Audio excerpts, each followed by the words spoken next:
Good morning, everyone, and welcome. We're so glad to have you. This is the next in my series of interviews of different professionals throughout the country talking about the special issues from our UCLA class. And with me today, I have Kim. She hails from Boston, and we're very glad to have you with us, Kim. So would you tell everyone a little bit about yourself, what your background is, where you work, and why you got into this field? Sure. My name is Kim Chorosiewski. I am working currently as a consultant with McMillan, Howland & Spence in Boston. I do school college planning, but I also do athletic recruiting at all levels, divisions 1, 2, and 3. My background is I was a collegiate athlete, a Division I athlete in 2 sports, national champion in 2 sports, All-American 2 sports. I coached Division I in 2 sports, and I played at Maryland. I coached at William & Mary in Richmond, and I've also coached a World Cup team, the Scotland's national team for lacrosse. My background continues in the independent schools. I worked at a boarding school in Maryland, all-girls school as a director of athletics, and was coaching there, and finally landed at a junior boarding school in here in Massachusetts, director of athletics, special and summer programs. My background with athletics currently extends with coaching. I teach the National Federation of High School Athletic Directors Associations. I write their courses for the master's levels, teach them, and I teach for Northeastern University's graduate program and Ohio University's graduate programs in athletic administration, but this is my day job. So I spend most of my time consulting, and I've just finished my doctorate at Northeastern, so ready to get back on a real life. Oh, congratulations, Kim. That's quite an Thank accomplishment. you. And the 2 sports that you played were what? I played field hockey and lacrosse at the U.S. level in college. Wow. Wow. So what trends, you've been in this for a long, long time, and you've seen lots of different things happen over the years, and you've seen how things have changed. So what trends do you see in college athletic recruiting, like now in the future, as you work with students coming up?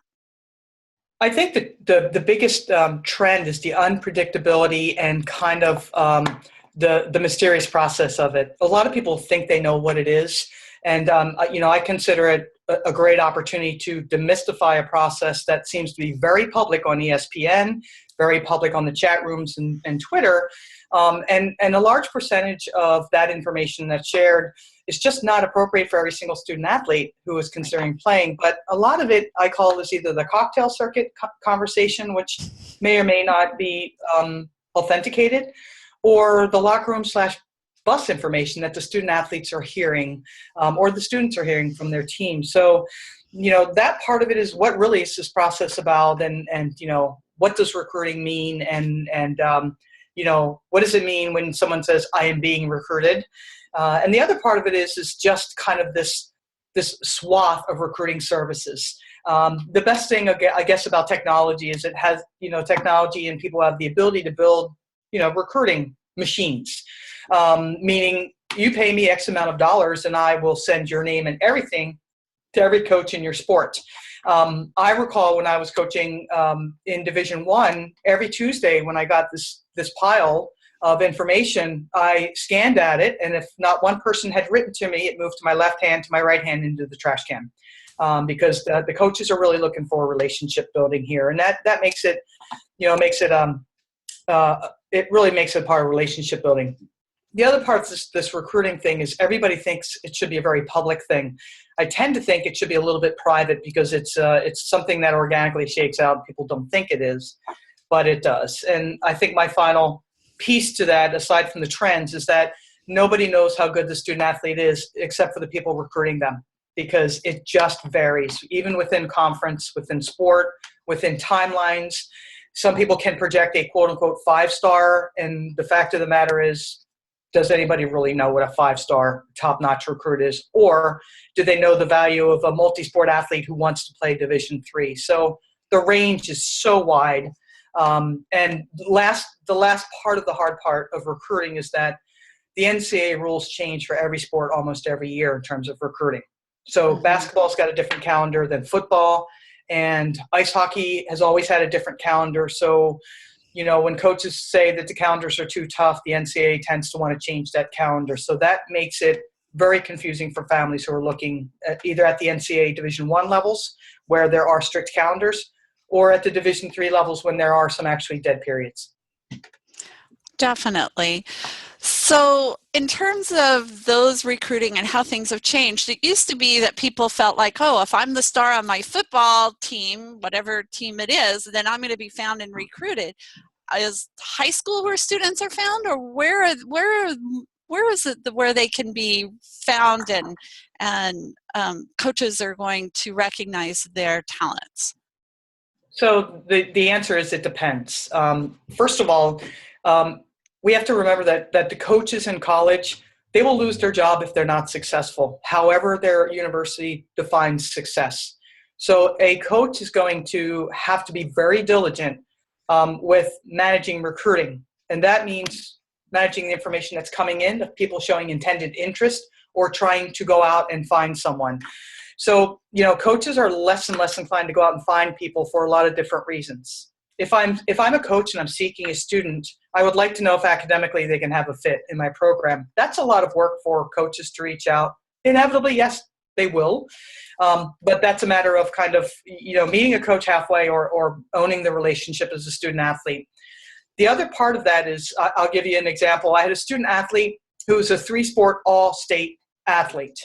And he was told, he played ice hockey, he was told that he would, quote unquote, get recruited because the person on his right was recruited to Boston College, the person on his left was recruited to Harvard, and the other person on his line is recruited to play hockey at the one in front at Northeastern. So the coach has said, you'll get recruited. He walks in senior year and said, my coach said I would get recruited. And I said to this gentleman, you're all state in 3 sports. They may have thought or assumed that you did not want to play hockey in college, that you wanted to play one of the other 2 sports. Right. And you did not show an interest in playing in college. So this is just one of those hard things where timing is variable.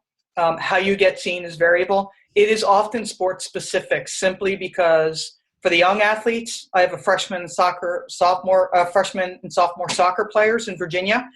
They have retained me because we're in the process now of protecting them from the recruiting cycle rather than engaging them in the recruiting cycle. They're in it very early, but I've also had students get in very, very late and find success. So where they get seen depends on the sport. Squash is different than soccer, different than hockey, different than lacrosse. And if you're a multi-sport athlete, your schedule changes. And quite honestly, a lot of the college coaches are now back to looking for multi-sport athletes. So the answer is it depends. And the other part of it is the student athlete has to control their media, their evaluations, and what coaches see. And they should do that in a very methodical way. Interesting.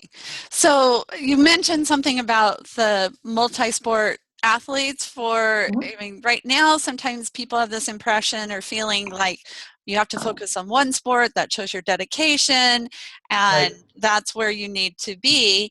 So you see that changing?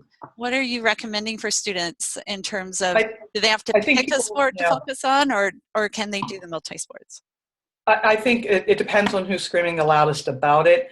There are absolute sports that specialization is required, and they tend to be gymnastics, figure skating, swimming oftentimes, and because that there's just a short window or it's such a specialty that way.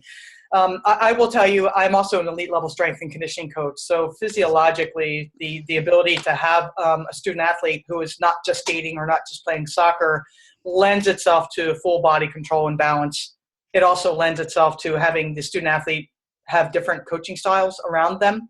I don't know if the trend will change. I tend to think it might. There was a period of time, for example, where collegiate coaches were looking at burnout very quickly. So they would recruit a student athlete who's been playing for a long time, but the student athlete would quit after sophomore year, just had enough.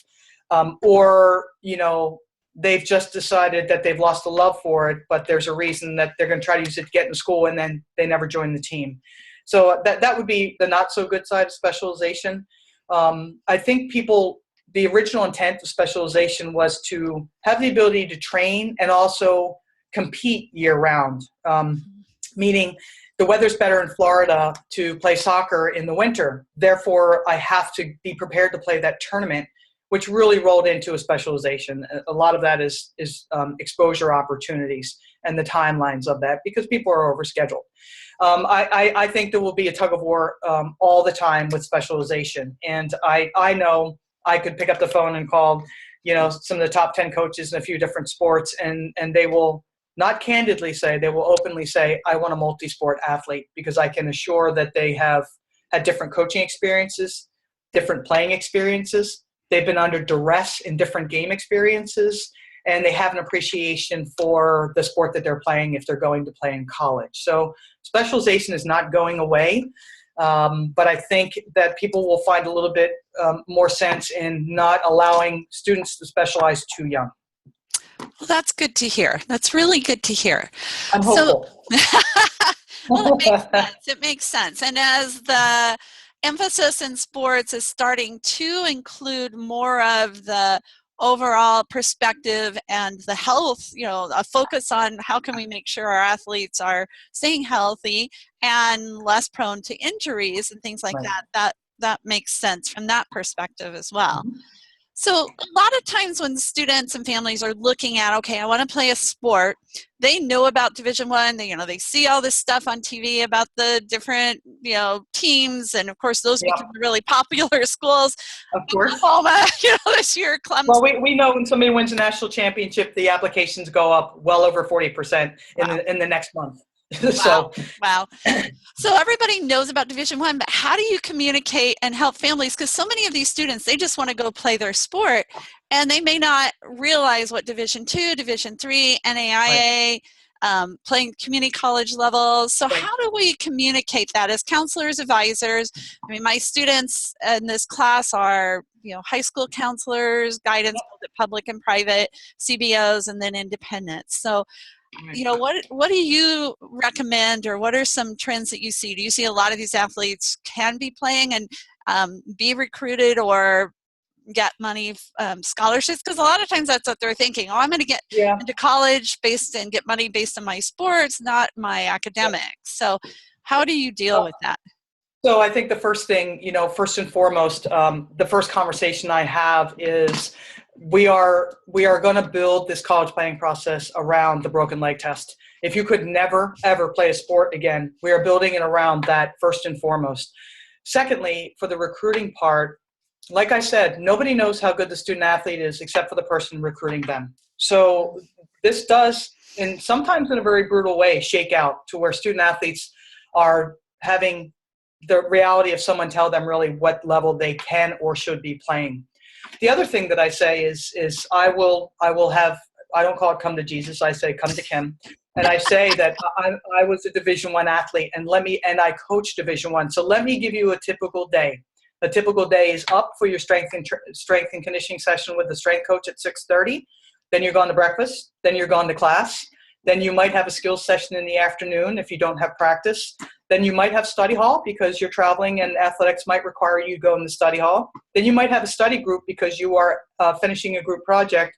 And then you might go to bed after you study some other things, and you might repeat the cycle the next day. And that's out of season.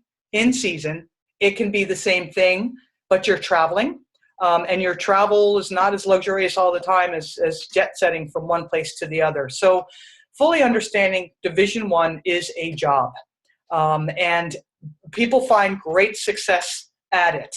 The 2 and 3 sport athletes find great success at it because they've always kept a schedule like that, because they've always played 3 sports or have been able to balance the academic side. So I talk about the realities of all of those, but I also give the living examples of the student athletes I've worked with. I had a Gatorade Player of the Year thought that this person was going to start at a Division III. It's not easy to start Division III either, because there are quite a few, I'm going to say, lower Division I caliber athletes who do not want to be married to their job, and they make the choice to play Division III. The Division III schools tend to be the private schools. So a lot of people stay away from them thinking, well, I can't get a scholarship.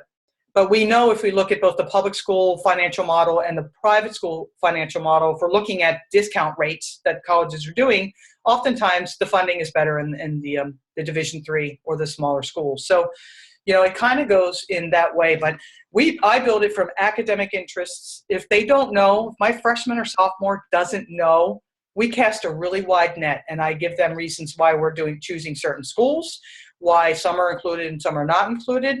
And then at some point when the student starts to generate an interest in something or a liking in something, we still blend the college planning process in, like, yeah, you're going to visit that campus, and then afterwards you'll visit the coach after you've contacted the coach. So it really is somewhat methodical, but the reality of Division 1, 2, or 3 really aligns first and foremost, in my mind, with academics and what can be managed. If you are going to be a student athlete at Florida State and be a presidential scholar, then it's great to know that you have the ability to manage that.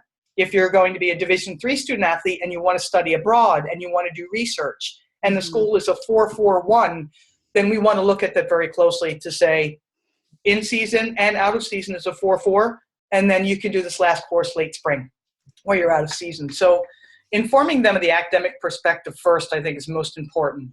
And the last thing that I say is this, and here's another living example. A highly qualified, elite level Division 3 soccer player playing. And, our list was, little Ivies, all the top Division 3s, both in soccer but academically. It rolled through his senior year. We had his backup list. I don't even call it a backup list. It was his traditional plan. 3 concussions his senior year disqualified him from ever playing that sport again. Wow. He landed at the University of Virginia, so it's probably a good idea that we had the backup plan. And it was the academic fit for him. If he chooses to play a club and he has the ability to do that, or whatever, then that's what we look for. But we really now have to play the role of what happens if your career is over before you go to college or during your college career. I will tell you, as a player, I can probably count the concussions that I've had, more so as an adult. But they're just things that we have to account for. And by the way, you need to graduate college, and that's first and most important thing. So you've talked about the academic and how important that is, but I know a lot of times students will receive emails, invitations, letters saying, oh, we know that you're this athlete, fill out this academic, this athletic information form. And they're coming from schools that student may or may not be academically qualified for. And the students get all excited, and the parents don't know that this is, they want my child, they want him to come play their sport. So why is that part of the process? Why are students recruited who may not necessarily be academically qualified for that school? Well, first of all, the coach may not know the academic profile. I will tell you, the hardest thing that I find with families is they don't want to share the academic information right away. In some cases, that's strategic. In other cases, it's not. But when a coach reaches out, they're reaching out to show interest or because you've reached out. When they're getting the academic information in, it's only a snapshot of what would be a final academic profile.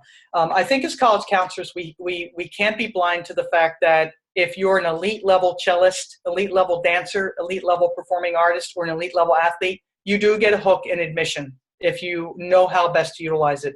So a student's metrics, the metric that may not meet in Division 3, let's say by 10 points on the SAT in one section, there's an academic index that allows a sliding scale for some of the coaches. So the coaches, it's a hard, fast number. It's a hard, fast formula in that way. The Ivies have it. The little Ivies have it. Most athletic departments and teams have an index or a formula with which they know they can work academically. And, people assume that that's not fair, but we're really, I could go either way, but there's an addition to the university, therefore they're going to have the ability to, slide that in. The hardest part is the true academic complete profile is never finished until testing has been kind of stamped 1 or 2 times, and it's choice of testing and, how to support an academic index and what you can do to make that better or not. And the academic profile is generally pretty locked in at the end of junior year, simply because there's not much upward GPA trending mathematically senior year. It can really only go down. And then the other part of that is the rigor, the school profile rigor. And the last kind of comment about that is we all also have to warn families about this. So I may have student athletes who are looking at Ivy Leagues as student athletes. But if at the 11th hour And they're looking at it because they might have the academic index that the coach has said, yes, you are within our recruiting range as an index. I often warn, in fact, I make it a point to warn them to say, if you choose not to play a sport, you are no longer in the athletic recruiting pool. You go back to the Naviance account of your school. If you're not in that metrics, you have to understand that you have just taken out your advantage. So oftentimes coaches are reaching out to find out if they should stay with them academically and if they're qualified. So to put it in kind of gross terms, coaches need to find out right away if they're cutting bait, moving on, or they're going to hang on. Right. And the longer that the student athletes don't reveal that information, there's a propensity for the coaches to move on. There's just not a lot of time in their day to spend recruiting when they have their job to do. So I hope that answers the question. Oh, it did. It did very, very much. And I think that shows our roles and what we can contribute as counselors, whatever capacity we're working, either independently or with a school or organization, is to help inform and educate. Right. And then the other thing I try to communicate to families is, colleges are marketing. I mean, they're still marketing. And so you have to be, aware that that's just part of the process. And just because you got this email or invitation doesn't mean, yes, they want you. It's just one step in the process. So you put it. And the Division I rules, the Division I rules say that coaches cannot contact you at a certain age unless they're sharing academic information or camp information. So lo and behold, I'm getting all this email about come do my ID camp, come do my summer camp. They're allowed to do that. And they will often do that. So, knowing the rule differences is also needs to be clarified with families too, because Division III can show oodles of love to a student athlete, and they're like, but I'm not hearing from them. Rules are not permitting that. Interesting. Families forget that. Division I and II rules are harder for coaches than Division III, although there are rules that are there. So, knowing the rules is helpful, knowing how you can, make contacts with coaches and not put them in a position where they can't return a call or something like that. There are ways to manage that relationships and communication. So it's a little more seamless. That makes total sense. And that's where having somebody who knows the details and all and working with a professional in this area is so important. So if my class has questions or things, what would you recommend they do? Can they contact you through email, look at your website? Yeah. What would be the best? I think they can contact me through email. I think I certainly, if Cyndy, this is a part of the class and they want a group answer, we certainly can sit down and do this again or do an open forum. I actually will often do that with some of the other classes at Northeastern where they'll invite me in and it's a live forum where we use Zoom or we do Google to do that. So, it's unfortunately a lot of the athletic answers are it depends, because oftentimes it's not just about the sport differences. Oftentimes it's about the coaches' differences. So I have a lot of rowing athletes, coxswains and whatever, and they're rowing at the top programs.